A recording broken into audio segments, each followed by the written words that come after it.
Baik, Assalamualaikum warahmatullahi wabarakatuh. Kami Waalaikumsalam. dari kelompok Machine Learning pelatihan Digital Talent Scholarship, bidang Machine Learning with TensorFlow akan menjelaskan hasil kerja yang telah dikerjakan kelompok kami. Yang pertama mungkin dari saya dulu. Nama saya Fajar Hamid Ambutara Ratuloli. Pada bagian kali ini saya bertugas untuk menentukan model apa yang digunakan pada proyek kali ini. Model dalam artian model pembelajaran machine learning yang dipakai pada proses training proyek kali ini. Mungkin bisa dilanjut ke yang lain. Ya, untuk perkenalkan, untuk nama saya Muhammad Hasbi Asidiki. Untuk bagian yang saya kerjakan itu terkait pembentukan modeling dari data sampai ke model tesnya. Selanjutnya silakan Mas Surya. Baik, perkenalkan nama saya Diki Surya.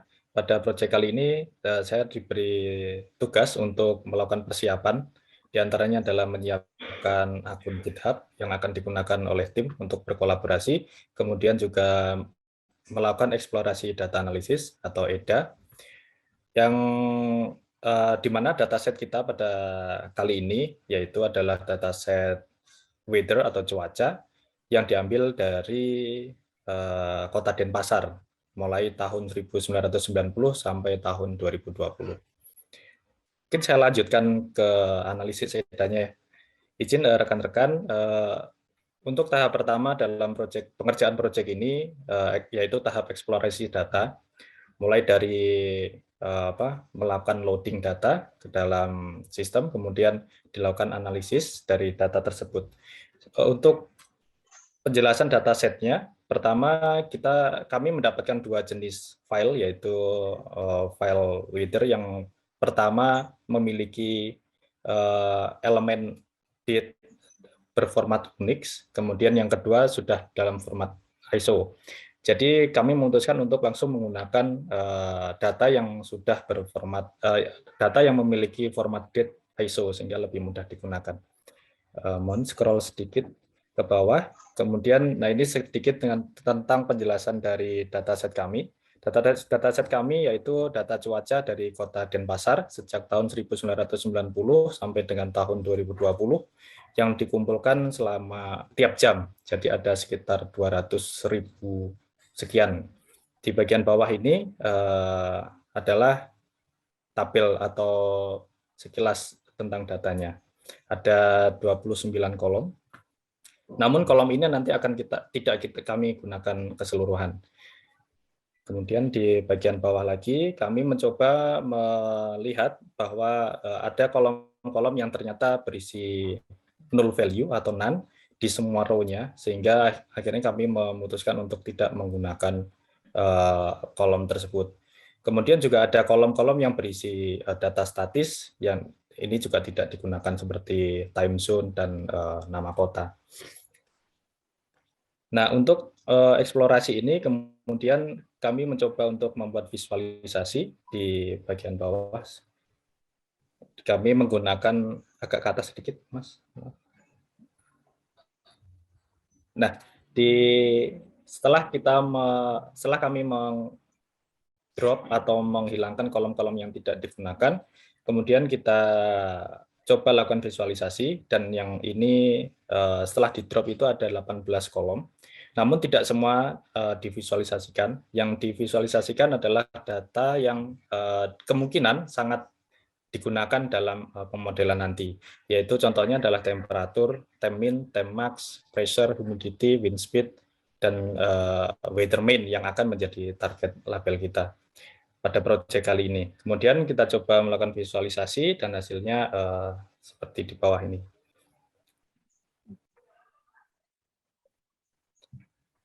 Beberapa mungkin data memiliki outlier ya, nanti normalisasi datanya akan dijelaskan oleh Mas Hasbi.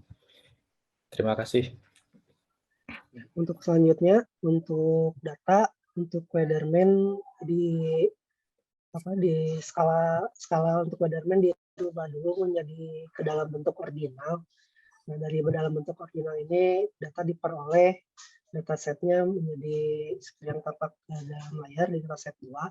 Nah, selanjutnya karena datanya cukup banyak sampai 280 ribuan, maka untuk pengolahan data agar lebih cepat dan juga kebetulan karena ini merupakan data cuaca yang rentang waktunya per jam, jadi tidak terlalu berpengaruh signifikan untuk pemotongan datanya. Jadi data yang digunakan menjadi data 10 tahun terakhir, yaitu dari 1/1/2010 sampai dengan data terakhir yaitu tanggal 7 bulan 1 2020. Nah, data yang digunakan yaitu untuk data parameternya itu temperatur minimum, temperatur maksimum, pressure, humidity, wind speed. Itu yang akan menjadi patokan utama karena berdasarkan literatur yang ada. Gitu.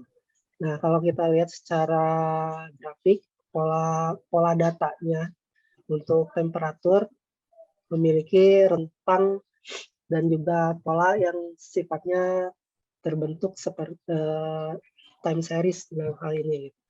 Begitu juga temperatur minimum, maksimum, pressure, humidity, kecuali wind speed mungkin ada harus treatment lebih lanjut mungkin.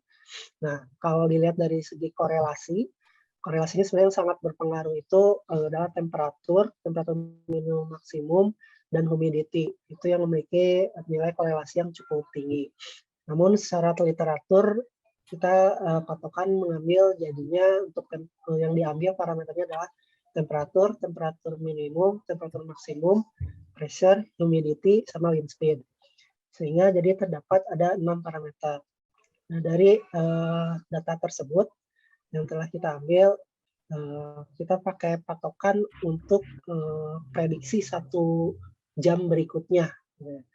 Di sini kenapa diambil 1 jam? Sekali lagi ini sebenarnya percobaan, tidak selalu 1 jam, bisa aja 24 jam berikutnya gitu. Tapi untuk yang modeling sekarang untuk sementara ini digunakan percobaannya yaitu untuk 1 jam berikutnya. Nah, dari data percobaan tersebut untuk memprediksi 1 jam berikutnya di akhir tadi. Dari nilai-nilainya tersebut, di sini saya coba petakan lagi untuk ukuran shape matrix-nya. Karena shape matrix ini penting untuk pembentukan di modelingnya agar tidak keliru dalam pembentukan matriks, perhitungan model matriksnya. Kemudian untuk data trennya kita berpatokan 80% dari data yang telah dipotong tadi. Jadi dari 80 ribuan itu jadi 70 ribuan yang digunakan sebagai data training. Sementara untuk data tesnya, validasi tesnya itu 17.000. Setelah itu data tersebut kita normalisasi dengan metode min-max scalar. Dari min-max scalar ini didapatlah nilainya itu berada di rentang 0 sampai 1. Dari rentang 0 sampai 1 ini untuk trennya itu yang telah dinormalisasi itu kita ubah di reshape ukuran matriksnya agar dapat masuk ke dalam modelnya. Setelah itu model reshape-nya itu menjadi untuk ekstremnya itu ukurannya 70.000 matriks 70.000 1 sama 6. Istilahnya modeling ketiga dimensinya. Kemudian untuk yang modelingnya itu untuk digunakan model LSTM, sekuensial LSTM dengan nilai LSTM-nya itu 256, input set-nya 1,2 dan untuk dance-nya 128, drop-out-nya kita gunakan 0,4. Untuk loss-nya kita gunakan mean square error, sementara optimizer-nya kita gunakan Adam. Sehingga diperoleh parameter yang dilatih adalah 302.982 dan tidak ada parameter yang tidak di training. Kemudian untuk masuk ke model fit, di model fit kita proses dan didapati bahwa loss-nya itu cukup lumayan bagus secara loss, itu berada di nilai 0,023. Ini atau sekitar 0,23% kalau dari segi model setelah dinormalisasi. Sehingga diperoleh model loss itu cukup fit, artinya tidak underfit ataupun overfit. Nah, untuk model prediksi selanjutnya diuji coba dari model di atas tersebut, dan dari model prediksi tersebut kita rubah di inverse, di nilainya kan tadi udah di min max dulu, jadi udah dinormalisasi. Nah, kita harus di inverse balik sehingga nilainya dalam bentuk ukuran yang seharusnya itu kalau temperatur kan tadi nilainya sekitaran 20-30-an, maka itu dikembalikan lagi sehingga kita dapat perbandingan antara nilai aktual sama nilai prediksinya, di mana nilai root mean square error-nya itu di sini 1,9, ini belum cukup bagus, atau dalam hal ini belum sesuai dengan harapan. Di harapannya itu RMS-nya berada di nilai 0, seperti itu. Nah, untuk selanjutnya terkait grafik pembentukannya dapat dijelaskan oleh Mas Fajar. Terima kasih.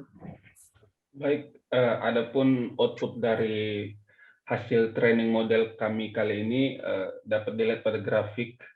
Jadi dipakai sekitar 6 parameter yang digunakan untuk menjadi outputnya dari training proyek kami kali ini. Yang pertama ada data temperatur, bisa dilihat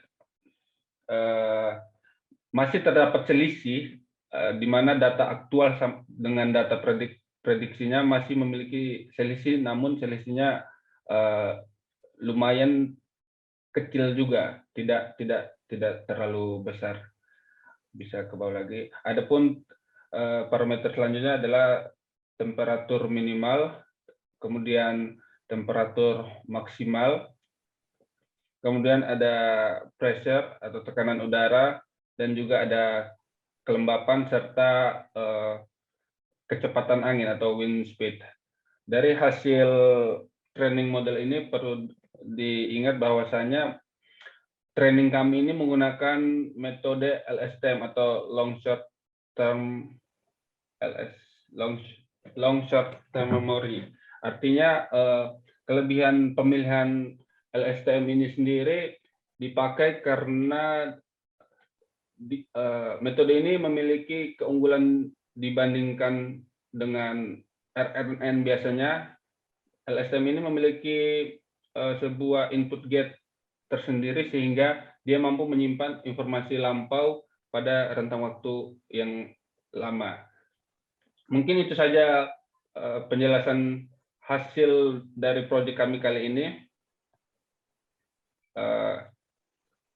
Saya Fajar Hamid Ubutara Ratuloli.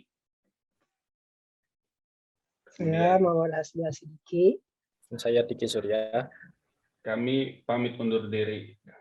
Wassalamualaikum warahmatullahi wabarakatuh. Waalaikumsalam. Waalaikumsalam.